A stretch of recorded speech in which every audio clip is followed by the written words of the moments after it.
So hello friends, so today I am going to make a video on the topic hemoglobin.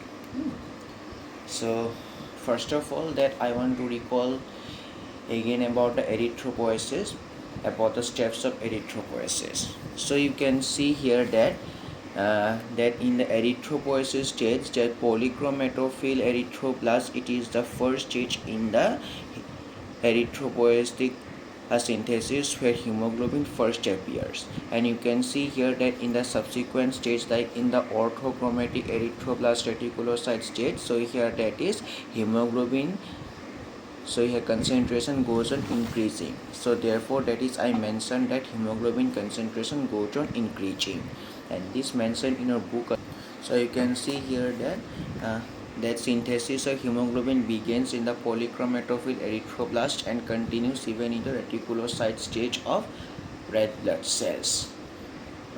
So therefore, when reticulocytes leave the bone marrow and pass in the bloodstream, they continue to form minor quantities of hemoglobin for another day or so. So friends, so now I am going to explain you about the synthesis or the formation of hemoglobin. So the first step is that two succinyl coenzymes and two glycine molecules react to form pyrrole, and four pyrrole rings they join together to form protoporphyrin 9, and then this protoporphyrin 9 so here reacts with iron, that is Fe2 plus to form heme, and then in the fourth step heme reacts with polypeptides, so here basically to form hemoglobin chain A or alpha, beta, gamma, delta. So here alpha, beta, gamma, delta also, all these things, and then this so here two so here four hemoglobin chains they together constitute one hemoglobin. So here for example, so like that two alpha globin chains and two beta globin chains here they have combined to form, so here two alpha globin chains and two beta globin chains have combined to form hemoglobin A, and this thing also mentioned in your book also, you can see. So that so here first external coenzyme formed in the Krebs method, so here binds with glycine to form pyrrole ring. So here that is up to here, that is it is mentioned in your book, and you will also have to study about this hemoglobin metabolism in your biochemistry also. So in so friends, you can see here that in this biochemistry also, that is you will have to study about a hemoglobin metabolism, heme synthesis. So now I am going to discuss you about the types of hemoglobin. So first of all, normal hemoglobins. So hemoglobin A. So here, and this hemoglobin A is also known as, adult hemoglobin, which is found in the normal adults, and it has two alpha and two beta chains. And here hemoglobin A2. So here two alpha and two delta chains, and here a fetal hemoglobin two alpha and two gamma chain. So these are normal, and these are abnormal hemoglobins, hemoglobin H and mid hemoglobin, and you will have to study about this in your pathology also, basically what changes occur, like sickle cell anemia. I think you have studied in your NEET ED syllabus, thalassemia, that is all about this. You will have to study in details in pathology second year. So now I am going to discuss you about the transport of oxygen by hemoglobin. So first of all, that you should know that this hemoglobin chain is made up of heme and globin, and this so here heme has so here that is iron and protoporphyrin 9. So therefore that you can see here that one hemoglobin chain has, so therefore that is one iron atom. And here that and one hemoglobin molecule, so here just like this, so here that is one hemoglobin molecule, so here has four hemoglobin chains, so therefore one hemoglobin molecule has four iron atoms, and one iron atom binds with one molecule of oxygen or two oxygen atoms. So here, and I know that is O2, so here that this is, and you study in your also like that class 9, 10 or 8 also, that is about oxygen, and also and that four iron atoms bind with four oxygen molecules or 8 oxygen atoms. So therefore one hemoglobin molecule transports 4 oxygen molecules or 8 oxygen atoms, and this is also mentioned in your book also. and this is mentioned in our book. So here, because each hemoglobin has a heme positive group, because there are 4 hemoglobin chains, so therefore one finds 4 atoms in each hemoglobin molecule, and each of these, so here, so from here to here, that is, it explains about a transport of hemoglobin, transport of oxygen by hemoglobin. So now I'm going to discuss a simple that you know about. So here, that is how hemoglobin so here binds with oxygen.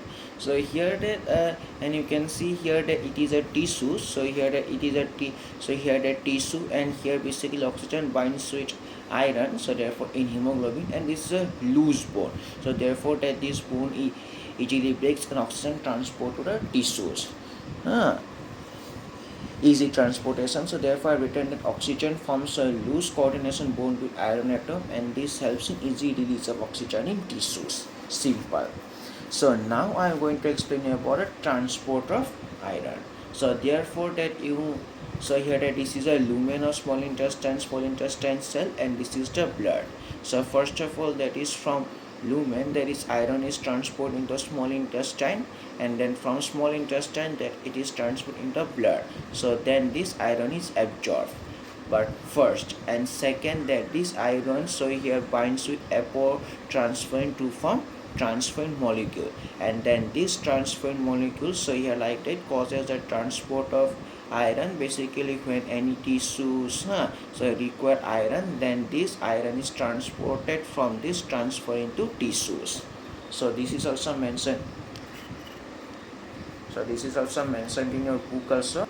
So here is mentioned transport and storage. So first of all, that when iron is absorbed from small intestine, it immediately binds with apotransferrin, and then note also,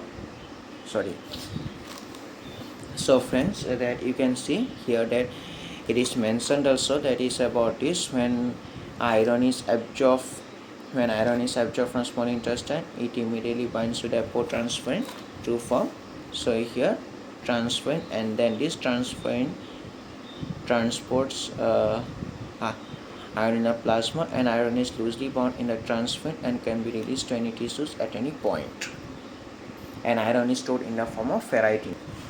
So here also I mentioned in my book also. So here note, so here iron plus apoferritin, so here ferritin, so here basically in cell cytoplasm, and this is the storage form of iron. So now I am going to discuss here about the regulation of serum iron level. So therefore that is normal serum levels, that is in males and female children, that you have known. So first of all, that so simple that you should know. So that here let that in blood, so here that iron level decreases. So then what happens is that in tissues, that the stored iron, that is from ferritin, that is iron is transported into the blood, and then this to transferrin, or you know that when iron transported in blood, then it combines it with apoferritin to form transferrin, and then in this way it is regulated also. So you can see here that when the quantity of iron in the plasma falls low, some of the iron in the ferritin storage pool is removed easily and transported in the form of transferrin in the plasma to the areas of the body where it is needed. So now, so here simple absorption of iron from the intestinal tract. So here simple that I mentioned earlier, from lumen iron goes to the duodenal enterocyte and then into blood, and then so here in blood it combines with apotransferrin to form transferrin, and then this transferrin is transported intestinal epithelial cells. So here transferrin, and then this transferrin, so here transferred in the intestinal epithelial cells, and then in intestinal epithelial cells, that is transported, basically it first binds with this receptor. So here transferrin binds with this, so here that is receptors of intestinal epithelial cells, and then that this, so here iron absorbed into intestinal epithelial cells by the process of pinocytosis, and this mentioned in your book also. So friends, so now I am going to discuss your very important topic. So here basically normal hemoglobin range. So now that you can see here that in males, so here it is high, and in females it is low, and in newborns also high. Now I'm going to tell the region. So first of all, that you all know that in males, so here basically androgen concentration is high, but in females estrogen concentration is high. So therefore that you can see that this androgen stimulates, so here hemoglobin formation. Androgen stimulate hemoglobin formation, whereas estrogen inhibits hemoglobin formation. So therefore it is one of the, so here this is the main reason why, so here you can see females have, so this is the main reason why females have a lower hemoglobin concentration than males. Now the second reason is that you know that females undergo menstrual phase where a bleeding occurs, and this also decreases hemoglobin concentration. So therefore that is, and this makes females, so here lower blood hemoglobin concentration than males.